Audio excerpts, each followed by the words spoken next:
The air in the grand ballroom of the Metropolitan Museum of Art, thick with the scent of lilies and old money, crackled with a tension that $1 billion couldn't buy.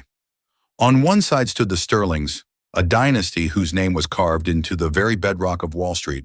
On the other hand, Dr. Imani Hayes, a titan of technology, the architect of a self-made empire, and a black woman who had just been publicly humiliated. What happened next wasn't just about a broken contract, it was about a broken system. This is the story of how one woman's refusal to be silenced ignited a firestorm that consumed a dynasty and sent a $900 million warning shot through the heart of corporate America. Dr. Imani Hayes was not a person accustomed to stillness. Her mind, a finely tuned engine of logic and innovation, was always in motion, perpetually deconstructing the present to assemble a better future. As the founder and CEO of Origin Technologies, she had done just that. Starting with a revolutionary algorithm for predictive energy grid management, scribbled on a napkin in her cramped grad school apartment, she had built a global behemoth valued at over $20 billion. Origin wasn't just a tech company, it was the future, manifested in clean energy solutions, AI-driven logistics, and proprietary carbon capture technology that was poised to redefine the industrial landscape. Imani herself was a force of nature, tall and poised, with a gaze that seemed to process information at the speed of light. She commanded respect not through volume, but through an unshakable, quiet authority. Her journey was the stuff of legend in Silicon Valley and on Wall Street. A scholarship kid from Inglewood, a doctorate from MIT by 23, and a CEO who could still code circles around her lead engineers. She had fought for every scrap of her success, navigating rooms where she was the only woman, the only person of color, or both. She hadn't shattered glass ceilings. She had engineered a new type of building altogether, one with no ceilings at all. This relentless drive had brought her to the precipice of her greatest achievement, Project Constellation. It was a partnership of staggering scale and ambition with Sterling Global Holdings, a conglomerate that was the living embodiment of old money and entrenched power. The Sterlings had their hands in everything, from shipping and mining to banking and real estate. Their patriarch, Richard Sterling, was a fourth-generation titan of industry, a man whose decisions could subtly alter the course of global markets. The deal was worth $900 million.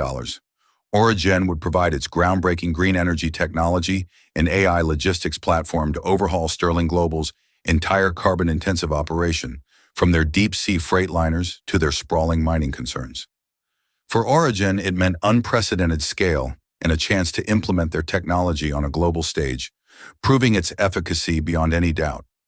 For Sterling Global, it was a lifeline to the 21st century, a way to greenwash their tarnished reputation and gain a technological edge that would secure their dominance for another generation. Richard Sterling, a man in his late 60s with a mane of silver hair and eyes that held the cold glint of transactional calculus, saw the deal in purely pragmatic terms. He respected Imani's intellect in the way a rancher respects a prize-winning bull, as a valuable asset to be acquired and leveraged. He had personally courted her for months, flying his Gulfstream to her Palo Alto headquarters, hosting dinners at exclusive Manhattan clubs, and speaking her language of efficiency, disruption, and market share. Imani, he had said during their final negotiation, his voice a low, gravelly hum, "This isn't just a partnership, it's a legacy. Sterling muscle and Origin brains. Together, we will not just lead the market, we will be the market." Imani, even the pragmatist herself, had agreed. She understood the devil's bargain. To change the world, you sometimes had to dance with the devils who ran it. She had done her due diligence. She knew the Sterlings had a reputation for ruthless business practices and a trail of environmental lawsuits they had settled out of court.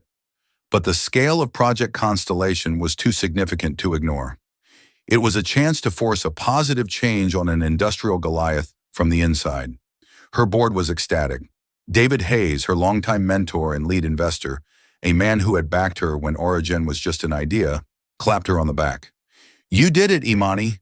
You got the white whale. This solidifies us for the next 50 years. The contracts were signed. The press releases were drafted. The Wall Street Journal and the New York Times ran front-page stories heralding the dawn of a new industrial age. All that was left was the public coronation, a ceremonial unveiling of the partnership at the annual Sterling Foundation Charity Gala, the most exclusive and talked about event on the New York City social calendar.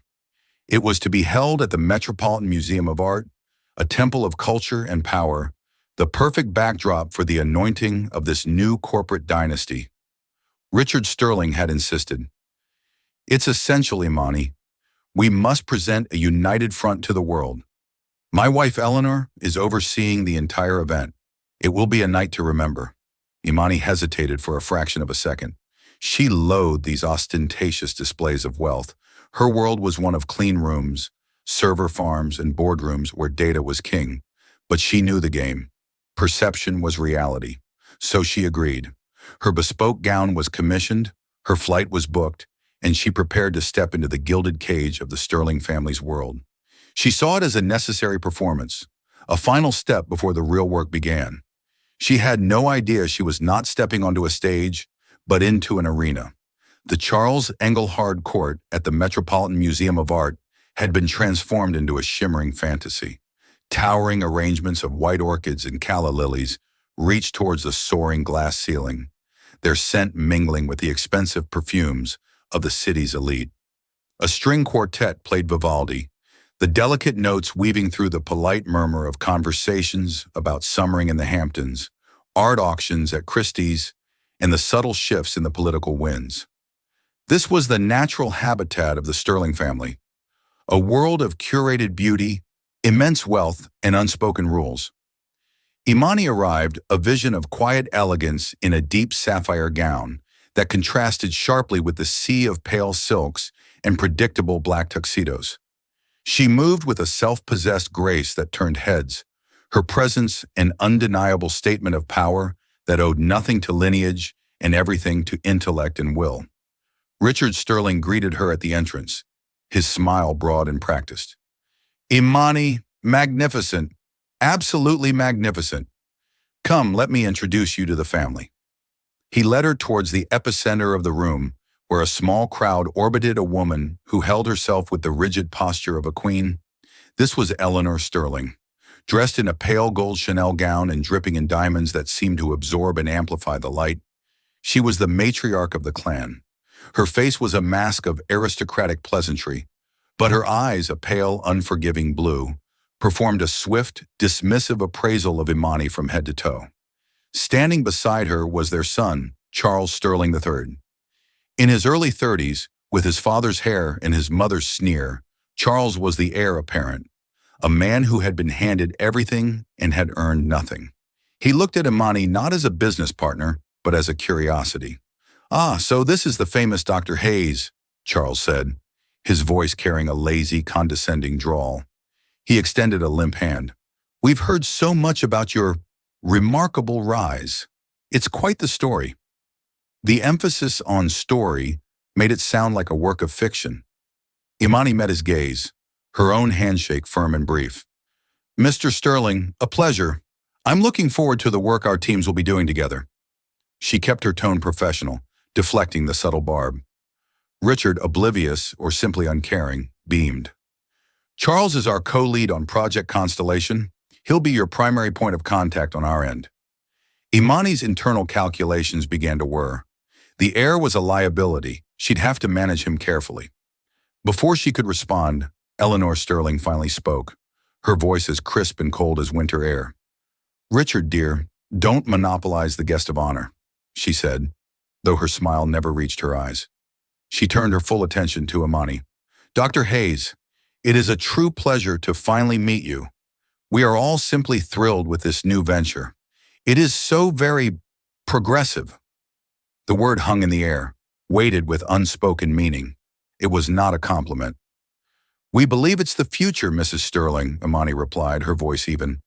"Yes, well, the future's always arriving, isn't it?" Eleanor said, taking a delicate sip of her champagne. "You know, I must commend the board of this foundation. They have done a marvelous job this year ensuring the guest list is so wonderful, diverse. It's a testament to their modern sensibilities." The silence that followed was instantaneous and absolute. The string quartet seemed to falter for a beat. Several nearby conversations hitched. It was an insult of breathtaking audacity, delivered with the casual cruelty of someone who had never faced a consequence in her life. Eleanor had not just insulted Imani, she had reduced her to a token.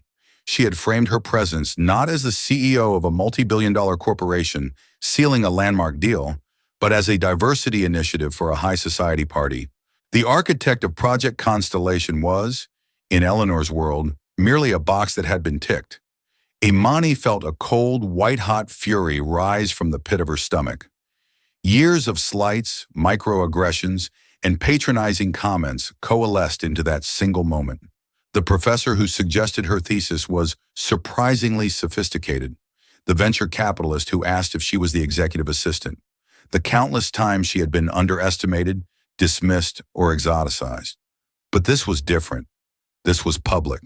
This was a declaration. Charles smirked into his glass, a flicker of cruel amusement in his eyes. Richard Sterling, for the first time, looked flustered. He saw the deal, his legacy, flickering before his eyes. "Eleanor, my dear," he began, a nervous chuckle in his throat. "Dr. Hayes is our partner, the most important person in this room tonight, besides you, of course." But the damage was done. The poison had been injected into the bloodstream of the evening. Eleanor remained blithely unconcerned, her blue eyes fixed on Imani. "Oh, I know that, Richard, and we are so very lucky to have her. She is so wonderfully articulate and poised. A real credit to her background." That was the final blow. A credit to her background, as if her success was an anomaly, a surprising deviation from an expected norm of failure. Imani did not raise her voice. She did not cause a scene. She simply held Eleanor Sterling's gaze, and for the first time that evening, the mask of the society queen faltered. In Imani's eyes there was not anger or hurt, but something far more terrifying: assessment. It was the look of a scientist observing a failed specimen, a CEO identifying a fatal flaw in a system. She gave a slow, deliberate nod. "Thank you, Mrs. Sterling," she said, her voice clear and caring in the sudden quiet. "You have been incredibly clarifying." Without another word, she turned not to Richard, not to Charles, but to her own executive assistant who was standing nearby, her face a mask of horror. "Catherine," Imani said calmly, "please have the car brought around. We're leaving." "But Dr. Hayes, the speech," Catherine stammered. "There will be no speech," Imani said. She turned back to the stunned Sterling family. "Mr. Sterling, it appears we have a fundamental misalignment of values. My company, Origin, is built on merit and mutual respect. It is the bedrock of our innovation. Your family, it seems, is built on something else entirely."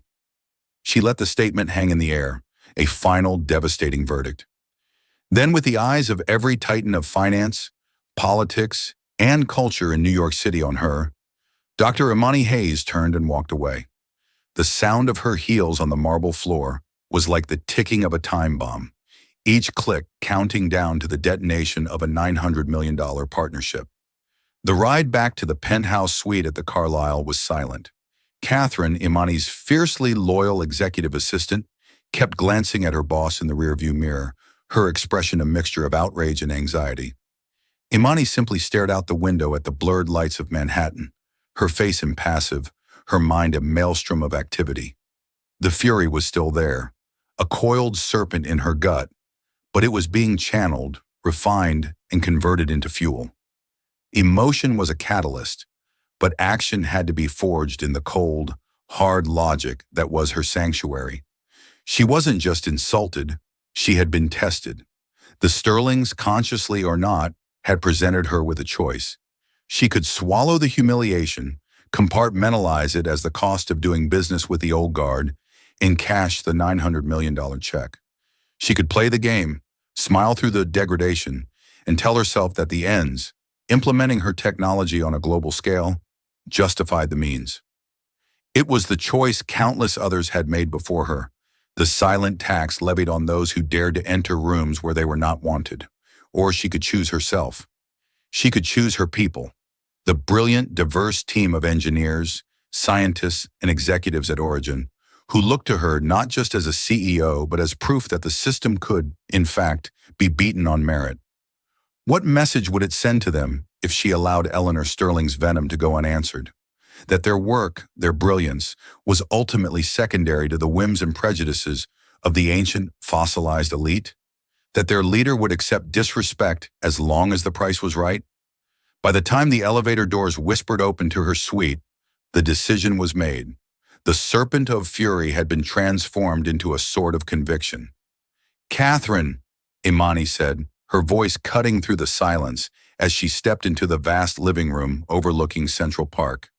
"Get me David Hayes on a secure line, then set up an emergency virtual board meeting. I want everyone on, no excuses, in 1 hour." "Dr. Hayes." "Imani, are you sure?" Catherine asked, her voice tentative. "I have never been more sure of anything in my life," Imani replied, her back to her assistant as she looked out at the city's glittering expanse. A city built by men like Richard Sterling, a city she was about to shake to its foundations. An hour later, the faces of Origin's board members populated the large screen in the suite's office. They were a collection of the sharpest minds in tech and finance. There was David Hayes, his brow furrowed with concern from his home in Atherton. There was former Senator Michelle Bradley, a powerhouse in D.C. There was Dr. Eris Thorne, a Nobel laureate in physics. They all looked worried, having been woken by cryptic, urgent messages. Imani began without a preamble. She recounted the events of the evening, not with emotional flourish, but with the precise factual detail of a scientist presenting data. She repeated Eleanor Sterling's words verbatim, her voice flat and devoid of inflection, which only made the insults land with more brutal force. When she finished, there was a stunned silence. Senator Bradley was the first to speak, her voice tight with anger. "That woman belongs in a museum, as an exhibit on the Jurassic period." Dr. Thorne shook his head. "Unconscionable, absolutely unconscionable." But it was David Hayes, the pragmatist, the man who had guided her through every financial storm, who voiced the question hanging in the air. "What are you going to do, Imani? A public slapdown in the Times? A demand for a formal apology?" Imani looked directly into the camera, her gaze unflinching. "No, David. An apology is a bandage on a festering wound. It changes nothing. The disease remains. We are not going to ask for an apology. We are going to amputate." A wave of understanding and shock washed over the virtual room. "Terminate the partnership," Imani stated. It was not a proposal, it was a directive. "Effective immediately. We will invoke Clause 18, Section B of the agreement, breach of foundational principles and mutual respect. It's a standard ethics clause we put in all our major contracts. Their legal team probably thought it was boilerplate." David Hayes' face went pale. $900 million, Imani. $900 million. The markets will slaughter us. Our stock will plummet. Sterling will bury us in litigation for a decade. This is corporate suicide. "No," Imani countered, her voice ringing with absolute certainty. "It's corporate identity. For years, we've put posters on our walls that say innovation, integrity, impact. We tell our employees, our investors, and the world that we are a different kind of company. Was that just marketing, David? Or did we mean it? Who are we if we allow a partner to publicly state that our CEO, the founder of this company, is nothing more than a diversity hire? What is the value of our integrity? Is it less than $900 million? Because if it is, we should close up shop right now, because we've already failed." Her words landed like hammer blows. She was right. She was taking the abstract mission statement of their company and making it terrifyingly, tangibly real. "Our stock might take a hit," she continued, her voice rising with passion, "but it will recover. Our reputation, however, once sold, is gone forever. We will not be the company that was bought with blood money and silenced by prejudice. We will be the company that walked away.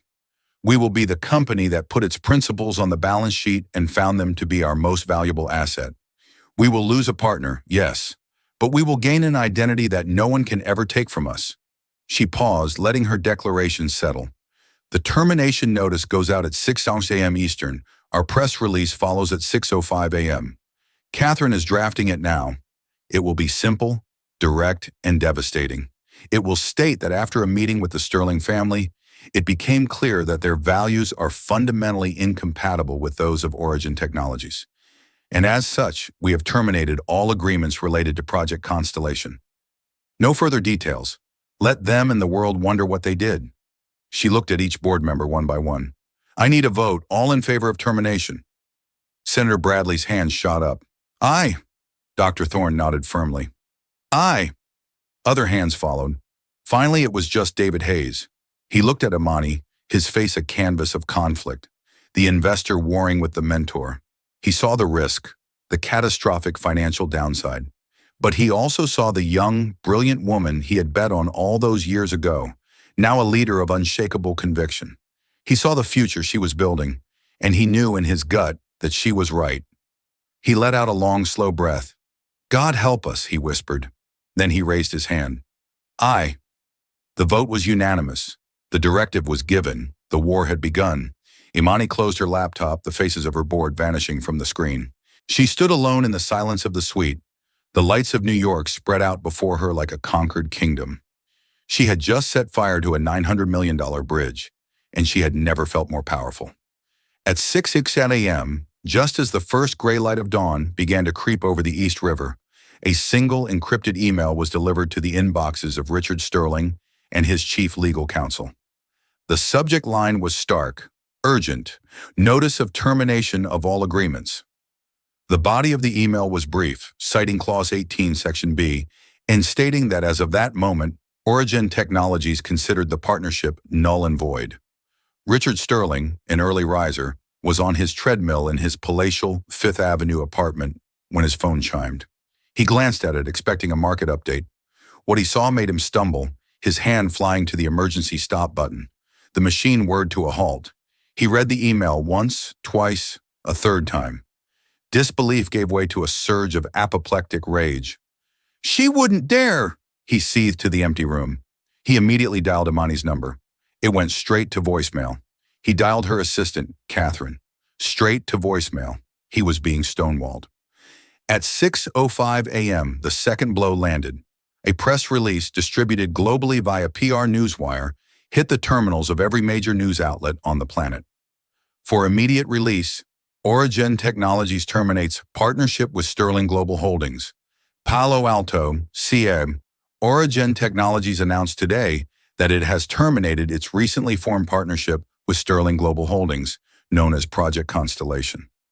After a recent meeting with the leadership of the Sterling family, it has become unequivocally clear that our organizations possess a fundamental and irreconcilable misalignment of core values, said Dr. Imani Hayes, CEO of Origin.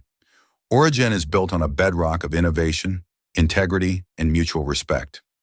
We cannot, in good conscience, move forward with a partnership that we believe compromises these foundational principles. All agreements are terminated, effective immediately. Origin will be making no further comment at this time. The statement was a masterpiece of destructive elegance. It was brutally simple, yet infinitely suggestive. It didn't mention racism. It didn't mention Eleanor. It didn't mention the gala. It simply drew a line in the sand and declared that the Sterling family stood on the wrong side of it. By refusing to give details, it invited the world's imagination to run wild. And the world's imagination, when it came to a family like the Sterlings, was rarely charitable. The effect was instantaneous. On the pre-market, Sterling Global, ticker SGH futures, began to wobble. By the time the opening bell rang at 9:30 a.m., the wobble had become a full-blown earthquake. SGH stock opened down 12%. Traders were in a panic. Project Constellation wasn't just a deal. It had been priced into the stock for months. It was their ticket to the future, their environmental redemption, their technological leap forward. Without it, Sterling Global was just what it had always been, an old, dirty, industrial behemoth. Origin's stock, ticker AGT, also dipped, just as David Hayes had predicted. It fell 8% at the open, a knee-jerk reaction from investors spooked by the loss of the massive contract. But then something remarkable began to happen. The narrative started to shift. On CNBC, commentators were baffled. I don't understand, Jim. You don't walk away from nearly $1 billion over misaligned values. Something big must have happened. On social media, the hashtag #What did the Sterlings do began to trend. Tech journalists who revered Imani Hayes started writing think pieces. Imani Hayes' moral compass costs her $900 and buys her something priceless, read a headline in Wired. Forbes ran a story titled, "The New Red Line in Corporate America. Did Origin just change the rules of business?" Employees at Origin, from the interns to the senior VPs, began flooding the company's internal message boards with messages of support. They were proud. They felt seen. Their brilliant, respected CEO had faced down a bully and chosen their shared values over a mountain of cash. Morale, which was already high, skyrocketed into the stratosphere. By midday, Origin's stock began to rally. Investors, particularly large, socially responsible investment funds, ESGs, and younger, more progressive venture capitalists, saw what was happening. Imani hadn't just made a moral decision. She had made a brilliant marketing move. She had positioned Origin as the undisputed leader in ethical capitalism. In a world increasingly skeptical of corporate greed, Origin had just become the gold standard of integrity. The stock clawed back its losses and by 2 p.m. was trading in the green. The opposite was happening to the Sterlings. The media vacuum created by Origin's silence was being filled with speculation, and much of it was centering on the Sterling Foundation Gala. Journalists started calling attendees. While most were tight-lipped, unwilling to cross the powerful family, whispers began to leak. Anonymous quotes appeared in online articles. There was an incident. Eleanor Sterling said something unfortunate. The atmosphere became very tense after Dr. Hayes spoke with the family. Richard Sterling spent the entire day in a state of escalating panic. He assembled a crisis management team, paying a 7-figure retainer to a ruthless DC firm run by a woman named Olivia Vance. "We need to get ahead of this," Richard roared, pacing his mahogany-paneled office high above Manhattan. "Issue a statement. Say she's unstable. Say she made unreasonable demands. Anything." Olivia Vance, a calm, cold-eyed woman, held up a hand. "Richard, you're bleeding in the water, and thrashing will only attract more sharks. Your first problem is you don't even know what you're being accused of, because Origin was smart enough not to accuse you of anything. They just excommunicated you." "It was Eleanor," Charles muttered from a leather armchair, swirling a glass of scotch. "She said something about diversity." Richard's head snapped towards his son. "What? What did she say? Exactly?" Charles recounted the conversation, his words slurring slightly. As he spoke, the color drained from Richard's face. He understood. This wasn't a negotiating tactic. This was a kill shot. His wife, in a single moment of casual, aristocratic cruelty, had vaporized a billion-dollar legacy. "Get Eleanor on the phone," Richard said, his voice a low, dangerous growl, "and get me every file we have on Imani Hayes and Origin. Everything. If she wants a war, we'll give her a war. We'll leak to the press that her carbon capture tech is a fraud. We'll say she's impossible to work with. We will tear her down from the pedestal the media has put her on." He was declaring war on an enemy who had already chosen the battlefield, set the terms of engagement, and fired the first devastating shot. He thought he was fighting a business dispute. He didn't realize he was fighting a referendum on his family's very soul, and the world was the jury. While Wall Street was reacting to the financial shockwave, another quieter force was mobilizing. In the downtown newsroom of ProPublica, a nonprofit organization dedicated to investigative journalism, a reporter named Sarah Koenig felt a familiar tingle of professional curiosity. The Origin press release was, to a journalist like her, a piece of irresistible bait. The phrase irreconcilable misalignment of core values was a corporate euphemism of epic proportions. It was a locked door, and Sarah's entire career was built on finding the key. Sarah Koenig was a legend in her field. With a calm, methodical approach and a voice that could coax secrets from a stone, she had toppled corrupt politicians and exposed corporate malfeasance. She specialized in connecting dots that others didn't even see as dots. She started where everyone else did, the gala. She worked her sources, calling contacts who knew the caterers, the event staff, the musicians. She promised anonymity. Slowly, painstakingly, a clearer picture of the exchange between Imani and Eleanor Sterling emerged. It was more than just a rumor now. She had three separate sources who confirmed the wonderfully diverse and credit to her background comments. But for Sarah, this was just the entry point. The insult, while shocking, was merely a symptom of the disease. The real story, she suspected, was the Sterling family itself. A family doesn't become that powerful and that insulated without a trail of bodies, figuratively and sometimes literally. Imani Hayes's public rebuke had, for the first time in decades, made the Sterlings vulnerable. It had painted a target on their backs. Sarah began to dig into the vast public archives of Sterling Global Holdings. She pulled decades of financial reports, press clippings, and most importantly, court documents. She started building a timeline, not of their successes, but of their disputes. A pattern began to emerge. Lawsuits filed by small landowners near their mines in Appalachia, all mysteriously settled and sealed. Allegations of union busting at their shipping ports in the 1990s, ending with the union's local chapter abruptly dissolving. A string of EPA fines for environmental violations at their chemical plants, all paid quietly without any admission of guilt. Each was a small piece of a puzzle. Individually, they were just the cost of doing business for a massive conglomerate. But together, they painted a portrait of a family that believed rules were for other people. Her breakthrough came from an unexpected source. An anonymous email arrived in her inbox. The sender's address was a jumble of encrypted characters. The message was simple. You're looking at the leaves, you should be looking at the roots. Vanderlyle Mining, Bolivia, 2008. Sarah's fingers flew across her keyboard. Vanderlyle Mining was a subsidiary Sterling Global had acquired and then sold off a few years later. It was a minor blip in their vast history, but the mention of Bolivia in 2008 triggered a memory. She cross-referenced it with international news archives. In 2008, a dam holding back toxic mining waste from a lithium mine in Bolivia collapsed. The official story was that an unprecedented earthquake had caused the breach. The result was catastrophic.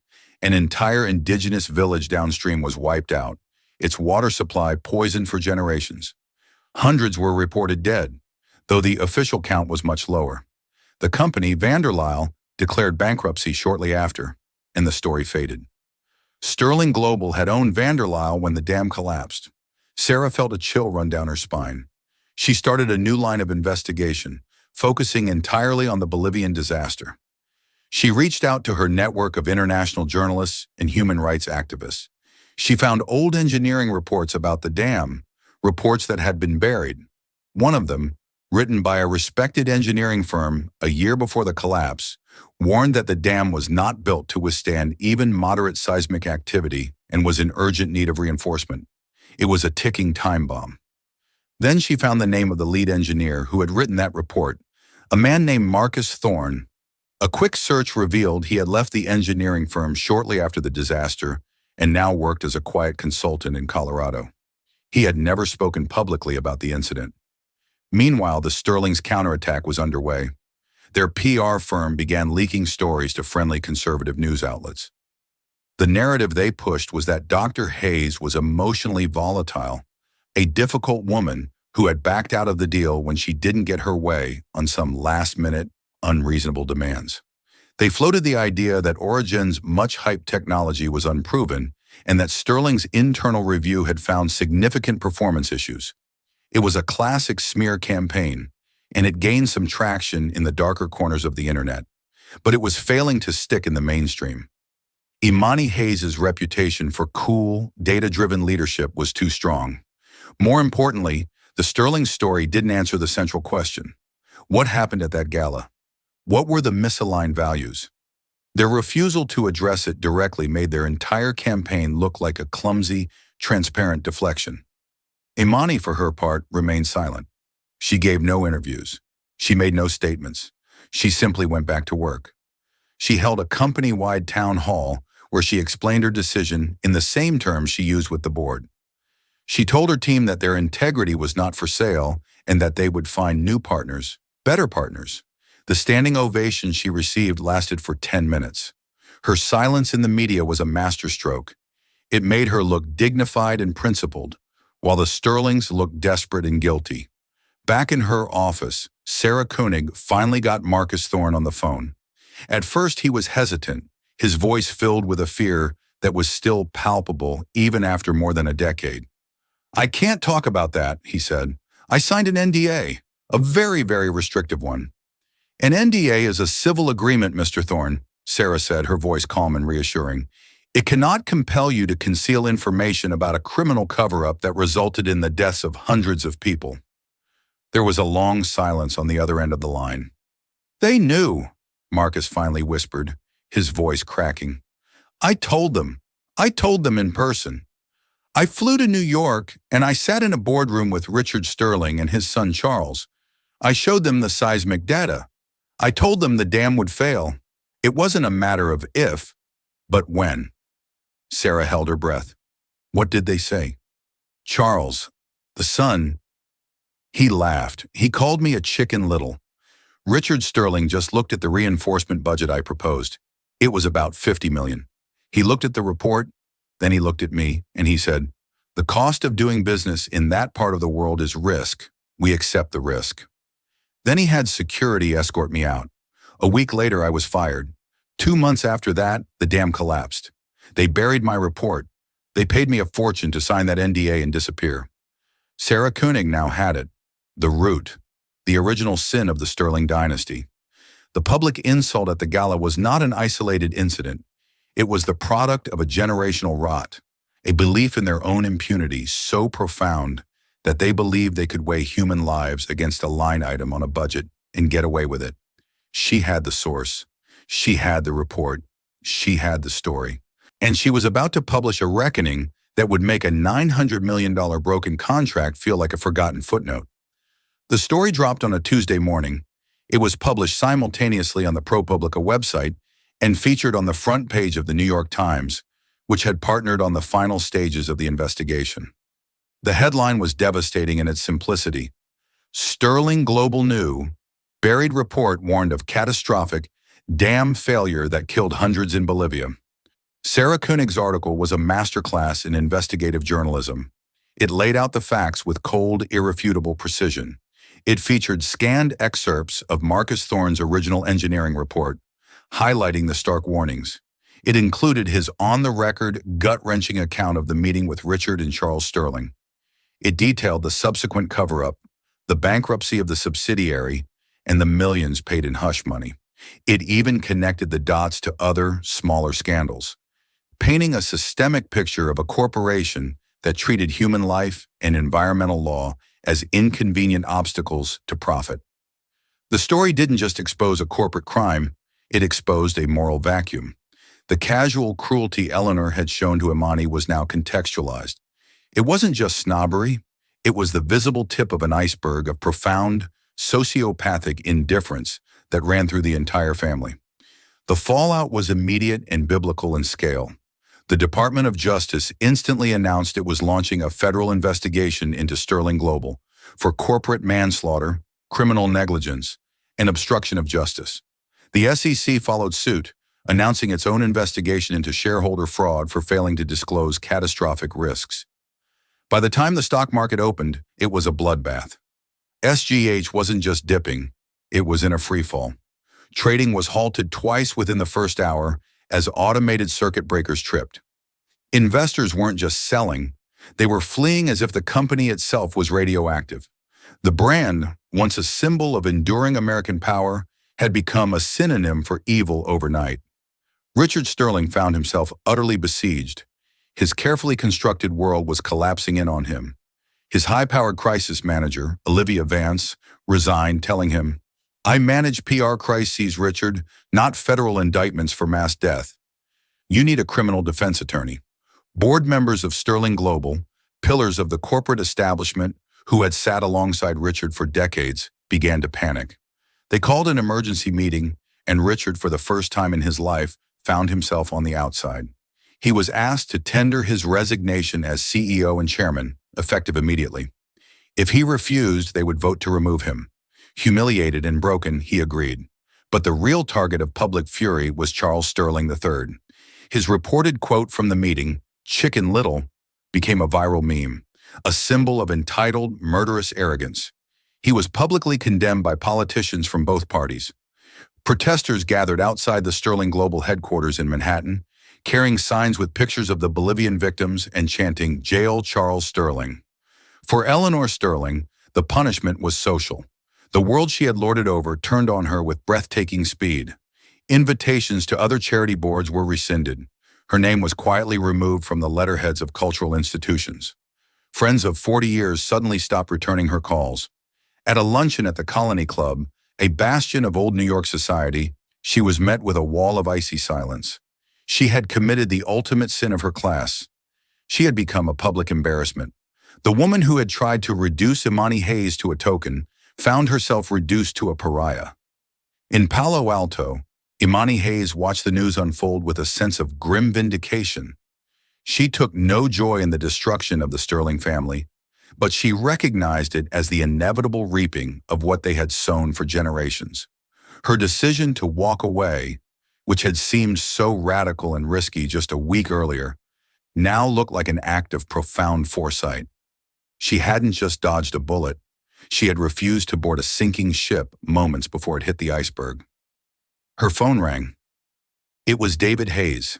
His voice was filled with an emotion she had never heard from him before. Awe. "You knew," David said. "You didn't know the details, but you knew. You sensed the rot at the core of that family." "I sense that people who are comfortable with casual dehumanization in a ballroom are likely comfortable with it in a boardroom, David," Imani replied. "It's the same disease, just a different symptom." That afternoon, Origen's stock hit an all-time high. The company was flooded with partnership inquiries from some of the biggest and most respected corporations in the world, companies like Microsoft, Vestas, and Schneider Electric. They didn't just want Origen's technology. They wanted to be associated with its brand, its integrity, its leader. Walking away from $900 million had, in a stunning paradox, made Origen more valuable than ever. Imani had proven that a strong moral compass wasn't a liability. It was the ultimate competitive advantage. The tipping point had been reached, and the world was tilting in her direction. The final act of the Sterling saga played out not in the glossy pages of business magazines, but in the cold, unforgiving reality of the legal system. 6 months after Sarah Koenig's story broke, a federal grand jury handed down indictments. Richard Sterling was charged with conspiracy, securities fraud, and multiple counts of perjury for lying to investigators.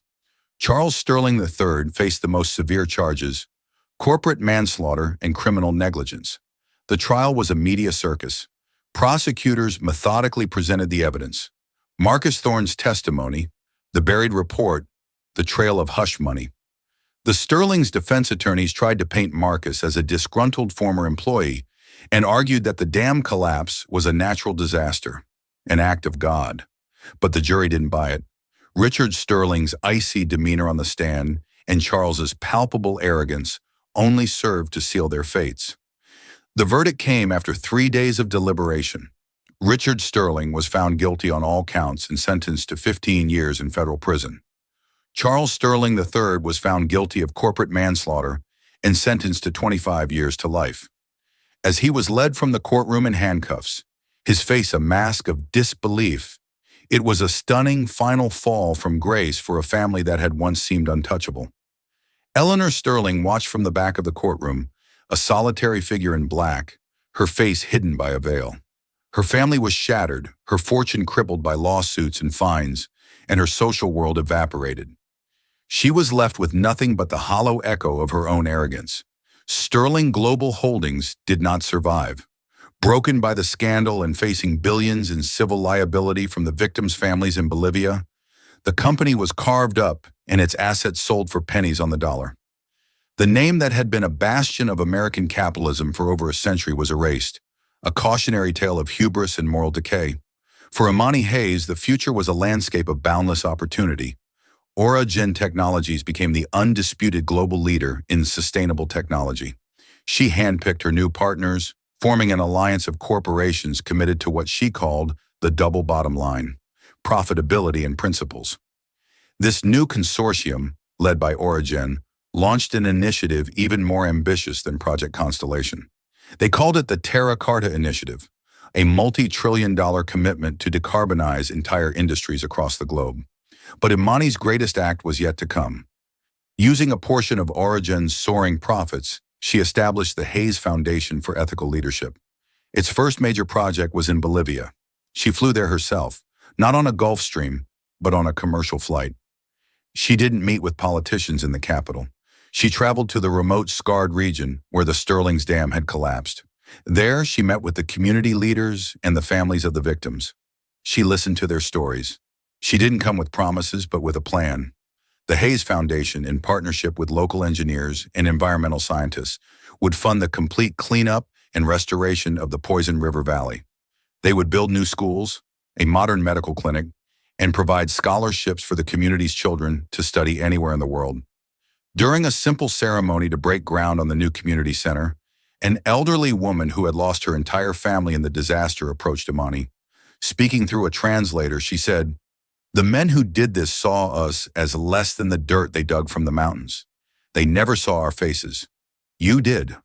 Imani looked out at the resilient faces of the people gathered, at the enduring strength of a community that had survived the unthinkable. At that moment, she understood the true meaning of her journey. The insult in the gilded ballroom in New York was not the beginning of her story. It was merely the catalyst that allowed her to fulfill a much larger purpose. She had not just axed a deal, she had axed an entire worldview predicated on the idea that some lives are worth more than others. She had faced the old guard and had not flinched. She had proven that integrity was a currency more powerful than gold. And in doing so, she had not just built a company, she had begun to build a better world. One founded on the simple, revolutionary principle that everyone, from a CEO in a boardroom to a villager by a river, deserves the fundamental human dignity of respect. The reckoning was complete, and a new foundation was being laid. In the end, this wasn't just a story about a corporate showdown. It was a story about the true nature of power. The Sterlings believed power was a birthright, a fortress of money and influence used to shield them from consequence. Dr. Imani Hayes proved them wrong. She showed the world that real power isn't inherited. It's forged in conviction. It's the power to say no when the world expects a yes. The power to define your own worth, even when others try to diminish it. Her decision to sacrifice a $900 million deal on the altar of her principles didn't just bring down a corrupt dynasty, it sent a ripple of change through boardrooms everywhere. She reminded us that integrity isn't just a word in a mission statement, it's a weapon, a shield, and a guiding star. What did you think of Dr. Hayes' decision? Was it a reckless gamble or a revolutionary act of leadership? Let us know your thoughts in the comments below. If this story inspired you, please hit that like button, share it with someone who needs to hear it, and make sure you subscribe to our channel for more stories about the trailblazers who are changing our world. Thank you for listening.